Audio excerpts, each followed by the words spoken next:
Thanks to Brilliant for supporting this SciShow video. You can keep building your STEM skills at brilliant.org/SciShow with 20% off an annual premium subscription.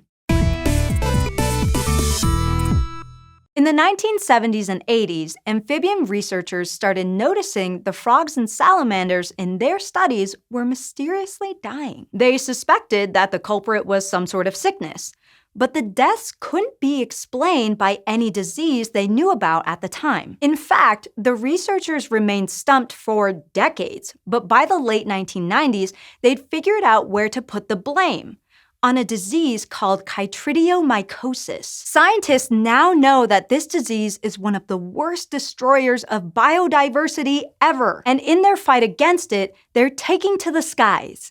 Literally. 2 types of fungus cause chytridiomycosis. They're both in the Batrachochytrium genus, and different amphibian species have a huge range of responses to them. A few have defenses on their skin that can resist the fungal infection, and others seem to be able to withstand an infection without showing symptoms. But then there are the unlucky species.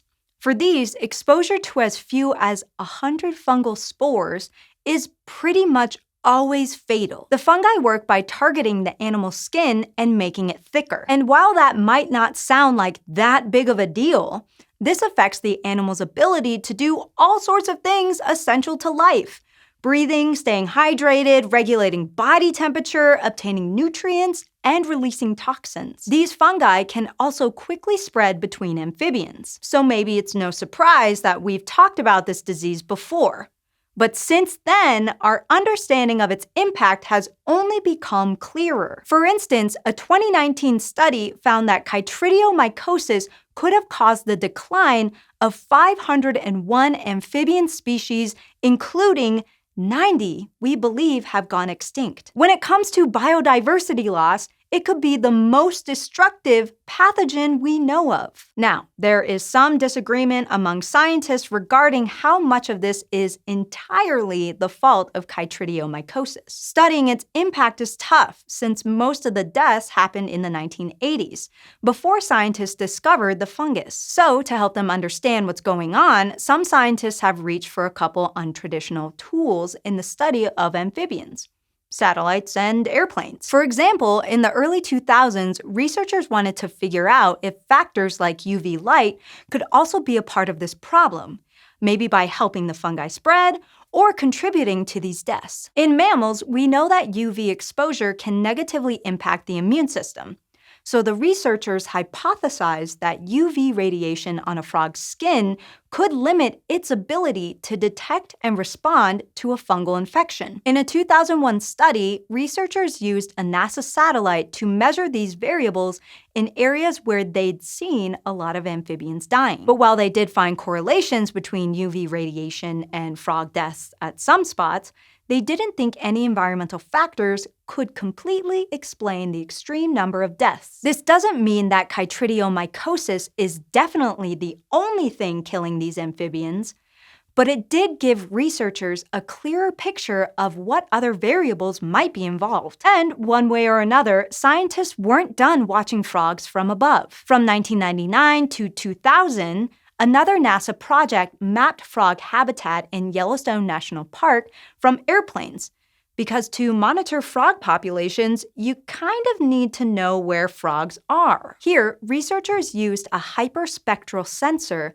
which can see the world in more kinds of light than our eyes. That meant it could collect more data and could find the unique signatures of different types of ground cover that don't appear in visible light. In this case, the team was looking for the signatures of algal ponds and wetlands to create a map of where frogs live in Yellowstone. And the results showed much more frog habitat in remote regions of the park than researchers thought existed. After this, the scientists went on to use the same methods in Idaho between 2002 and 2006 and were able to identify 72% of known frog egg locations from airplanes. In studies like this, we might not be able to see the fungus itself from the air, but figuring out where amphibians live is a major first step in tracking the disease and its impact. Overall, using airplanes and satellites has huge advantages.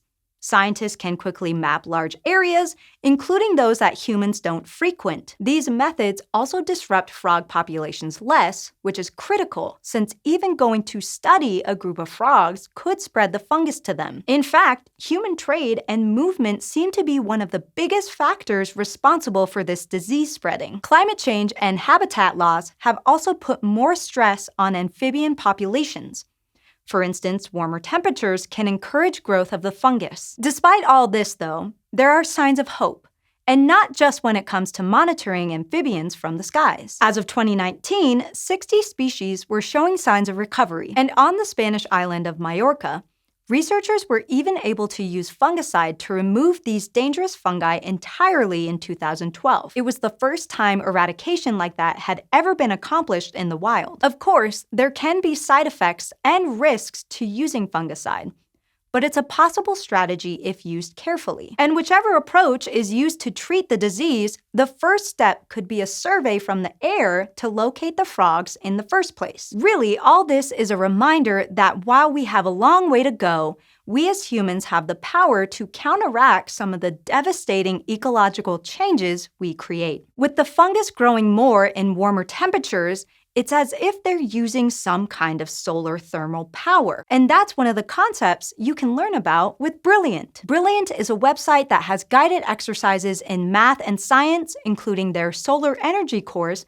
that examines the main methods used today to harvest energy from sunlight. By completing the course, you'll learn all about concentrated solar power and photovoltaic cells, starting from their fundamental physics principles. And when you learn using Brilliant, you know you're getting high-quality quizzes and exercises from people who know their stuff. The Solar Energy course was written in collaboration with Dr. Lee Weinstein, who got his PhD in mechanical engineering at MIT, where he investigated how to generate solar thermal energy. But you don't have to have a PhD from MIT to understand solar energy. Brilliant's courses are accessible for people of all levels. To get started for free, click the link in the description down below or visit brilliant.org/SciShow.